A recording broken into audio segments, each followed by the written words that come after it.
Muy buenas noches. Yo soy David Castro. Este es el programa diario titulado El Dios Desconocido. Esta semana estamos mirando y estamos leyendo en las Sagradas Escrituras acerca del plan de salvación. Y quiero nuevamente aclarar, y quizás algunos de ustedes dirán, bueno, pero ¿por qué repite tantas veces lo mismo? Yo he aprendido en 50 años que he estado ministrando el Evangelio del Reino, de que es muy necesario repetir y repetir. Fíjate que la Biblia nos da 4 evangelios que casi todos repiten lo mismo. Porque Dios sabe que nosotros como humanos necesitamos oír y oír y oír y oír hasta que podamos tener entendimiento. Muchas personas tienen mucho conocimiento religioso, pero no tienen entendimiento de la palabra de Dios. No tienen iluminación de la revelación. Conocen la letra, pero no la revelación, el rema, no la iluminación, no el eterno propósito de Dios que Dios nos revela a través de su palabra desde Génesis hasta Apocalipsis. Entonces, ¿por qué estamos mirando el plan de salvación? Tradicionalmente, en el cristianismo, esta palabra salvación o ser salvo ha sido usado muy común.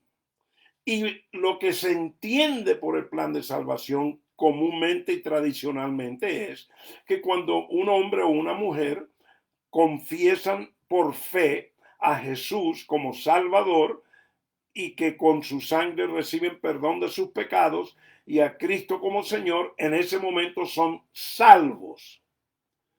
Y ahora el plan de salvación ha hecho la obra en ellos. Y entonces ahora que son salvos, ahora ya están en el camino para ir al cielo. Eso es lo que tradicionalmente se ha enseñado. Junto con eso, las diferentes religiones, los sistemas eclesiásticos, han traído sus diferentes doctrinas, enseñanzas, teologías, dogmas, etcétera, para entonces a ese que se ha salvado o a esa que ha sido salvada por el plan de salvación, ahora te vamos a enseñar qué tú tienes que hacer, qué tú tienes que guardar, cómo es que tienes que vivir para poder llegar al cielo, porque si no, vas a volver al infierno. Eso es lo que tradicionalmente se ha enseñado en el ámbito religioso. En la palabra de Dios, cuando empezamos a leer en el Antiguo Testamento, empezamos a ver que Dios nos presenta tipologías, sombras y símbolos y usa una palabra en el Antiguo Testamento que se encuentra muy común, que es la palabra redención o ser redimidos o redimir. Otra palabra que también es la palabra remisión, muy asociada con redención. Luego, cuando pasamos al Nuevo Testamento y empezamos a leer las enseñanzas de Jesús y empezamos a leer las diferentes epístolas que los apóstoles escribieron, ya sea Pablo, Pedro, Juan, Santiago, cualquiera de los apóstoles que escribieron, el que escribió el libro de Lucas, el que escribió el libro de los Hechos y el libro de los Hebreos, de repente en el Nuevo Testamento empezamos también a leer acerca del plan de redención y se nos habla de ser redimidos y cómo Jesús es nuestro redentor. Entonces, en la palabra de Dios, Dios nos presenta como algo muy esencial, importante, lo que es el plan de redención. Aquí, en este programa, estuvimos por varias semanas enseñando acerca del plan de redención. Te vuelvo a decir esta noche lo que te dije anoche. Si no lo pudiste escuchar, vete al canal en YouTube que tenemos, Pastor David Castro en YouTube, y ahí puedes encontrar todos los videos de las enseñanzas acerca del plan de redención. Y la esencia del plan de redención es la siguiente, que Dios, sabiendo que tú y yo hemos heredado de Adán una condena, una maldición eterna de muerte. Estamos hablando de muerte espiritual, no estamos hablando de muerte física, de muerte espiritual. Dios entonces, Él en su misericordia y su amor incondicional, por su gracia, Él entonces envía a su Hijo, su único Hijo, quien nace de una virgen, y ese Hijo es crucificado en una cruz. Él es el Cordero del Antiguo Testamento. Él es el Cordero ahora en la persona de Jesús, que es crucificado, derrama su sangre, y con esa muerte y esa sangre rociada, esa sangre derramada, entonces Dios nos redime, dice la palabra. Somos redimidos. ¿De qué? Somos redimidos de la maldición que heredamos de Adán, que es la muerte eterna. Y al ser redimidos de esa maldición, inmediatamente Dios nos da vida eterna en el espíritu. No tiene nada que ver con la carne. No es que vamos a vivir para siempre en la carne. Es en el espíritu que inmediatamente recibimos vida eterna. El plan de redención también, dice la palabra, no solo nos redime de la maldición de la muerte eterna, pero también nos redime de la maldición de la ley. Anoche te dije, no es que la ley es mala, la ley es buena, es justa, es perfecta, viene de parte de un Dios perfecto. Pero la ley tenía un propósito muy específico bajo el antiguo pacto con la nación de Israel. Con la nación de Israel era que la ley fue dada a ellos. Pero en el nuevo pacto, ahora Jesús, el Redentor, nos dice la palabra que es el mediador del nuevo pacto. El viejo pacto ya pasa, ya no existe. Ahora es el nuevo pacto. En el nuevo pacto, la letra de la ley y la ley ya no tiene nada que ver con el ciudadano del reino, el hombre o mujer que ha nacido de nuevo, que ha sido hecho una nueva criatura. Porque ahora no vivimos bajo la observancia y el cumplimiento y guardando la letra de la ley y de los mandamientos, sino que ahora vivimos por el Espíritu, la vida del Espíritu. Entonces, el plan de redención te redime de la maldición eterna de muerte y te da vida eterna. Te redime de la autoridad de la ley que te juzga, te condena, te acusa y te trae consecuencias, así como las vemos en el Antiguo Testamento. El plan de redención te redime de eso. Lo último que el plan de redención hace también es que nos reconcilia al Padre. Somos reconciliados a Dios. Dice 2 Corintios 5:18, que Dios estaba en Cristo reconciliando el mundo a sí mismo. Y nos ha dado a nosotros el ministerio de reconciliación. Y quiero decirte algo. Ese proceso poderoso de ser reconciliado al Padre, porque la muerte nos separó por medio de Adán, pero ahora hemos sido redimidos de esa maldición de muerte y somos inmediatamente reconciliados. Ese proceso sucede una sola vez para siempre en el Espíritu.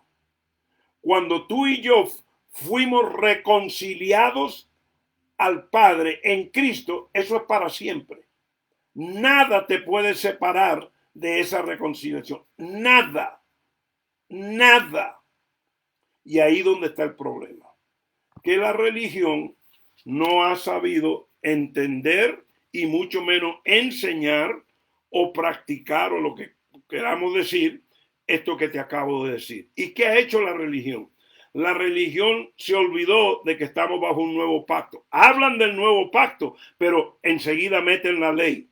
Enseguida te presentan los mandamientos. En algunas religiones todo gira alrededor del mandamiento. Yo nací y crecí en un sistema religioso muy legalista que toda su teología y doctrina gira alrededor de los mandamientos. Y ellos se jactan y predican mucho acerca de los mandamientos, pero no los 10, sino específicamente uno o dos, especialmente uno. En ese sistema, la vida del espíritu no importa. Tú puedes tener todos los frutos, el fruto del espíritu, eso no importa. Lo primero que preguntan es, ¿y guarda el cuarto mandamiento? Esa es la primera pregunta. Ese es el termómetro que dice si tú estás bien con Dios y si vas al cielo, porque si no guardas ese mandamiento, ellos enseñan que tú vas para el infierno, que tú eres parte de la bestia, que tú eres parte de la apostasía y todo lo que enseñan, porque todo gira alrededor de la ley. Y así hay otro sistema, no es el único. Cuando yo nací en ese sistema, mi papá era pastor de ese sistema, yo pensaba que eran los únicos. Pero cuando yo salí de ese sistema religioso, cuando yo salí de ese Egipto religioso, descubrí que habían otras religiones que eran iguales. Era el mismo perro con otro collar, pero era lo mismo, todo alrededor de ley, legalismo, todo alrededor de lo que tú haces, lo que tú guardas, lo que te pones, lo que no te pones, lo que te quita, a dónde va, no vas, todo eso. Legalismo, la ley. Anoche leímos en 2 Corintios capítulo 3 unos versículos muy poderosos. Queremos leerlos esta noche y también entrar a 2 versículos más esta noche. Porque no es solo hablar de esto, pero hay que tener una base bíblica.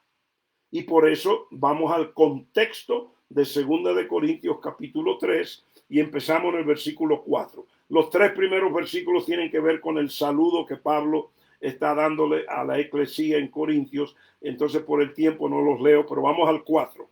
Y dice el versículo 4, y esta confianza tenemos hacia Dios por medio de Cristo. Toda tu seguridad, toda tu confianza, toda tu identidad no tiene nada que ver con lo que tú haces, con lo que tú guardas, con lo que tú dejas de hacer. Todo tiene que ver quién tú eres en Cristo. ¿Qué es Cristo en ti? Sigamos leyendo. Y esta confianza tenemos hacia Dios por medio de Cristo.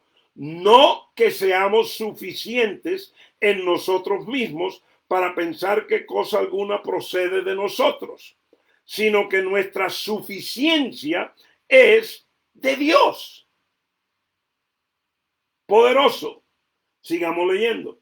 El cual también nos hizo suficientes como ministros de un nuevo pacto. Por ahí se dice, más claro que eso no canta el gallo en la mañana. Claramente aquí Dios está hablando de un nuevo pacto y que tú y yo ahora, al nacer de nuevo, al ser hechos nuevas criaturas, al ser redimidos de la maldición de la muerte, al ser redimidos de la maldición de la ley que nos acusa y nos condena, al ser reconciliados al Padre, ahora se nos ha dado a nosotros un ministerio del nuevo pacto. No de la letra, o sea que no tiene nada que ver con la ley, sino del espíritu. Porque la letra mata, pero el espíritu da vida. Quiero parar aquí un momentico. Yo mañana, septiembre 6, yo cumplo años. Estoy muy agradecido a Dios por mi vida. Mañana cumplo 80 años de estar sobre la faz de la tierra. Y cuando yo nací en Bucaramanga, Colombia, hace 80 años, a las 4:30 de la tarde de septiembre 6 de 1943, yo nací, mi papá era pastor de un sistema religioso, de la denominación que yo creía. O sea que yo, desde que nací, yo estoy en esto y alrededor de esto.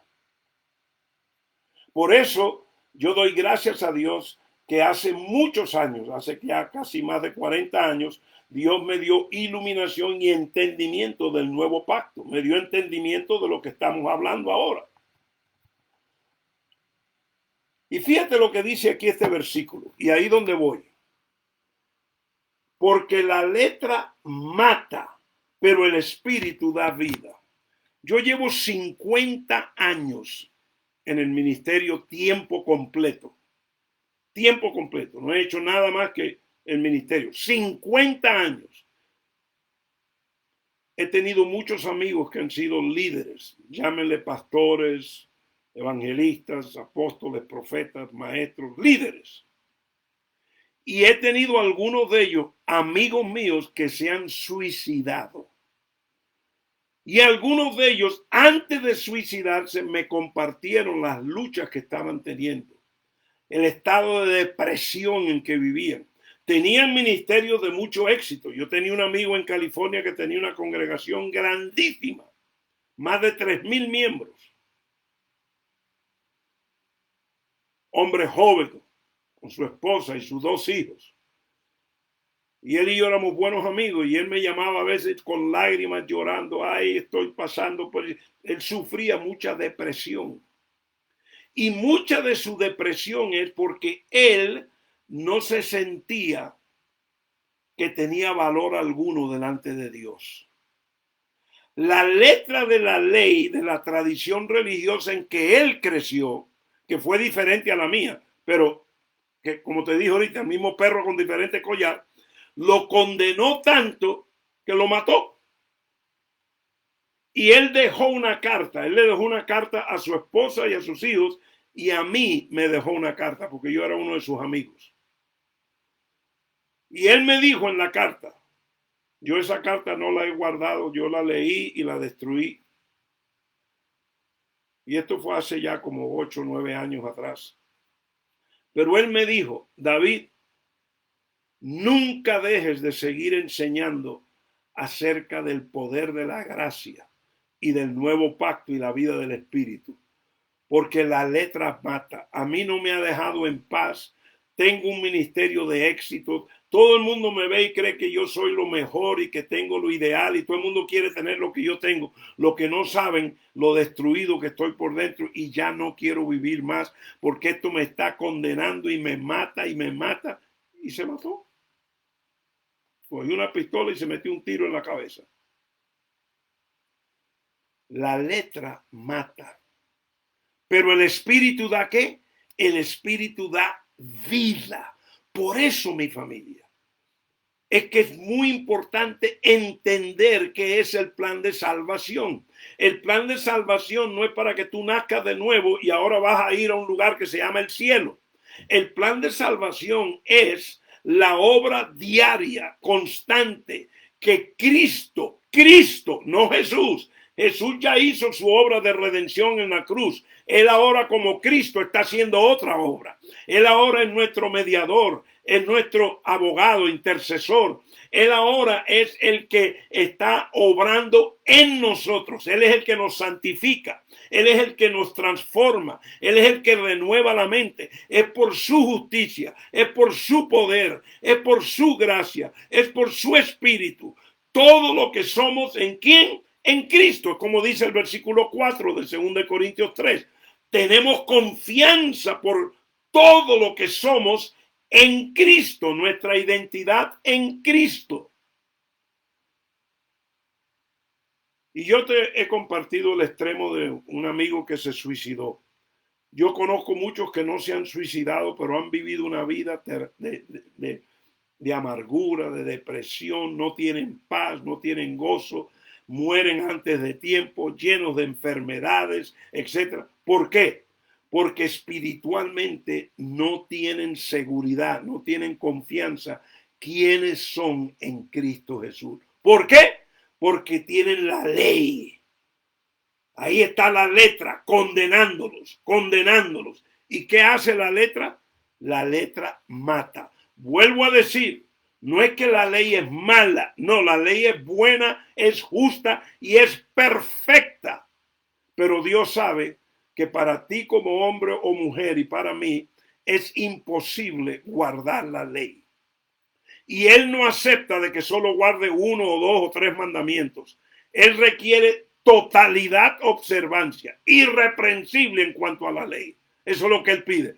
Y es imposible para nosotros. Por lo tanto, Él ahora nos tiene en el nuevo pacto. donde ya no es por la letra, ya la letra no te puede condenar, ya la letra no te acusa, ya la letra no te descualifica. Por ahí enseñan de que si tú no guardas esto, no vas a ir al cielo, que eres parte de los apóstatas, que eres parte de los de la bestia, que eres parte de los que todas las tonterías y como dice Pablo, la basura religiosa que se enseña hoy en día por los religiosos. Pero quiero decirte que la vida en el Espíritu es vida. Déjame terminar esta noche con este otro versículo en 2 Corintios capítulo 3. Déjame seguir leyendo aquí. El cual también nos hizo suficientes como ministros de un nuevo pacto. No de la letra, sino del Espíritu, porque la letra mata, pero el Espíritu da vida. Y si el ministerio de muerte, grabado con letras en piedra, ve, ahí está haciendo referencia a los mandamientos, fue con gloria, de tal manera que los hijos de Israel no podían fijar la vista en el rostro de Moisés por causa de la gloria de su rostro que se desvanecía, ¿cómo no será aún con más gloria el ministerio del Espíritu? Y ahora mira lo que dice el versículo 9 y 10. Porque si el ministerio de condenación, ¿a qué está aquí Pablo inspirado por el Espíritu llamando el ministerio de condenación? La ley, la letra. Esa ley que te están diciendo todo el tiempo que tienes que guardar y guardar y guardar y guardar y que te juzgan por eso, te disciplinan si no la guardas. Esa ley, aquí dice, es el ministerio de condenación. Porque si el ministerio de condenación tiene gloria, mucho más abunda en gloria el ministerio de justicia. Entonces, ¿cuál es el ministerio de justicia? El ministerio de la vida en el Espíritu. ¿Cómo no será aún con más gloria el ministerio del Espíritu? Porque si el ministerio de condenación tiene gloria, mucho más abunda en gloria el ministerio de justicia. Pues en verdad, lo que tenía gloria, en este caso no tiene gloria por razón de la gloria que lo sobrepasa. No tengo tiempo de terminar en ese versículo 10, pero ahí vamos a empezar mañana en la noche a las 7:30 en punto, hora central de Estados Unidos, hora de Colombia. Aquí estaremos mañana a las 7:30 p.m. y vamos a continuar con 2 Corintios capítulo 3. La vida del Espíritu es vida. La letra mata. Hasta mañana. Son bendecidos con toda riqueza espiritual en Cristo Jesús. Muy buenas noches.